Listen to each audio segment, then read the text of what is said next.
Untuk secara spesifik mengenai aset keuangan digital dan kripto, Pak, seperti apa pandangan Anda mengenai kesiapan OJK dalam mengawasi dan juga mengatur ekosistem yang ada di aset keuangan digital dan juga kripto, Pak? Ada dua bagian di situ ya, yang aset keuangan digitalnya maupun juga ada sebenarnya industri teknologi sektor keuangan ya. Betul. Kalau aset keuangan digital yang termasuk kripto memang sejak awal tahun ini merupakan kewenangan dari OJK sesuai dengan amanat P2SK yang sebelumnya di bawah pengelolaan atau pengawasan dari Bapepti di Kementerian Perdagangan. Nah, itu sudah berjalan transisi secara mulus dan kami sudah sekarang secara penuh melakukan tentu pengaturan ya terhadap aset digital khususnya kripto ini, termasuk juga untuk melakukan pengawasan kepada aktor gitu ya, apakah itu exchanger, apakah itu juga SRO-nya, dan juga tentu kepada pelayanan dan juga kepastian yang diberikan kepada para investor, pemilik dari aset kripto tadi itu. Nah, kalau bagian itu saya rasa memang suatu yang baru bisa dikatakan ya, karena aset kripto ini kan berbeda dengan aset keuangan yang lain ya, karena memang secara menyeluruh tidak memiliki apa yang disebut sebagai underlying faktornya, tidak ada basisnya itu. Jadi memang kriptonya itulah, koinnya itulah yang diperjualbelikan, dan sebagian besar, kalaupun tidak katakan semuanya yang efektif sekarang, adalah kripto yang atau koin yang diterbitkan di luar negeri. Jadi dalam hal ini Indonesia sebenarnya sebagai pasar ya. Nah, jadi tentu beda dengan produk-produk keuangan lain yang sebagian besarnya adalah produk dari di Indonesia dan memiliki underlying. Jadi bisa diawasi underlyingnya, bisa diawasi produk keuangannya, dan kemudian interaksinya juga jelas karena ada dasar yang ya jelas. Jadi untuk kripto agak berbeda, dan tentu kami sejauh mungkin melakukan pengawasan terhadap para pelakunya ya, karena kalau terhadap produknya tidak banyak yang bisa dilakukan karena tadi ya dari luar negeri dan juga tidak ada underlyingnya, tapi yang dilakukan users ya Pak ya, usersnya misalnya bagi mereka yang ingin memiliki rekening atau wallet kripto kepada yang providernya harus melakukan KYC ya, know your customer, bahwa betul-betul diperiksa ini siapa dan sebagainya, karena untuk meyakinkan bahwa ini adalah real ya. Nah, itu real tidak terjadi itu tidak terjadi di negara lain. Di negara lain itu dibebaskan saja ya Pak ya. Betul-betul tidak ada langkah-langkah seperti itu.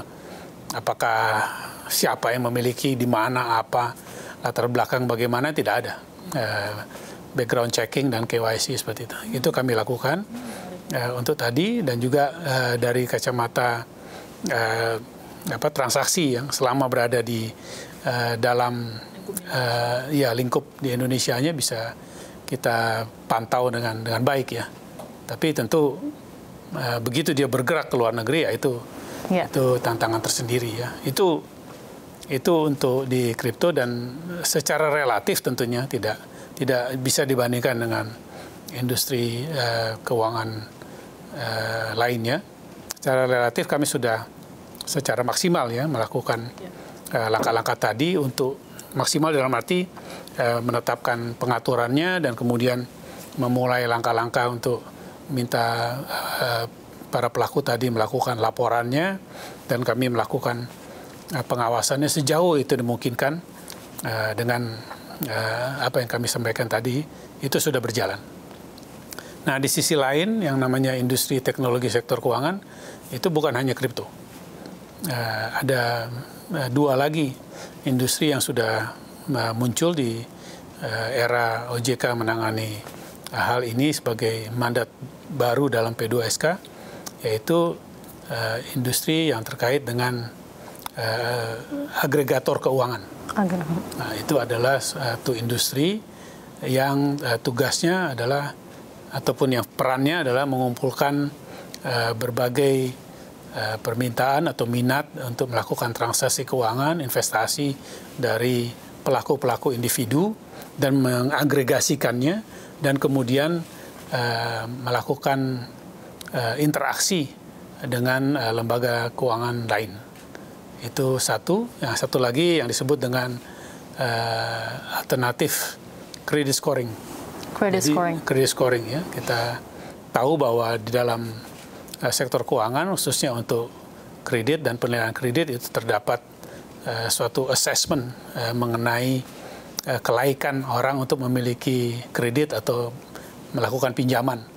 Nah, dari alternatif credit scoring ini dimaksudkan adalah penilaian dari kelaikan seseorang itu bukan hanya dilihat dari kacamata apakah dia sudah pernah memiliki catatan ataupun sejarah perkreditan sebelumnya, bukan hanya dilihat dari kacamata bagaimana pendapatan dia saat ini, tapi dilihat dari berbagai sisi termasuk perilaku dia dalam membayar utilities, ya, Pak, ya. Dalam arti misalnya bayar listrik, berarti ada datanya yang data telkom, gitu ya. Lalu kemudian juga ada yang melihat sampai sejauh kepada perilaku di e-commerce, lalu kemudian dari kacamata media sosialnya, ada yang melihat sampai ke sana sebagai indikator dan instrumen parameter mengukur kelaikan kredit seseorang. Ini yang disebut dengan alternatif atau disebut juga kadang-kadang inovatif credit scoring. Nah, ini juga sudah ada di kita. Ya, ini mereka banyak bermitra dengan lembaga-lembaga keuangan yang memang tidak memiliki atau tidak mampu memiliki unit penilaian kredit sendiri.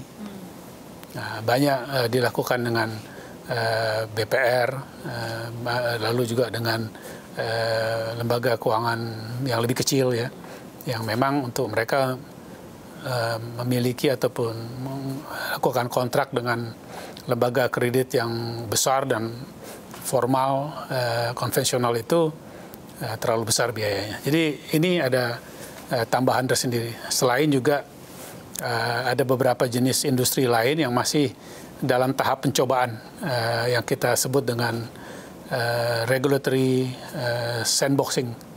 Nah, ini masih diuji, coba kami pelajari, kami kuasai dulu pengelolaan mitigasi risikonya yang pada suatu saat nanti jika sudah siap bisa dilahirkan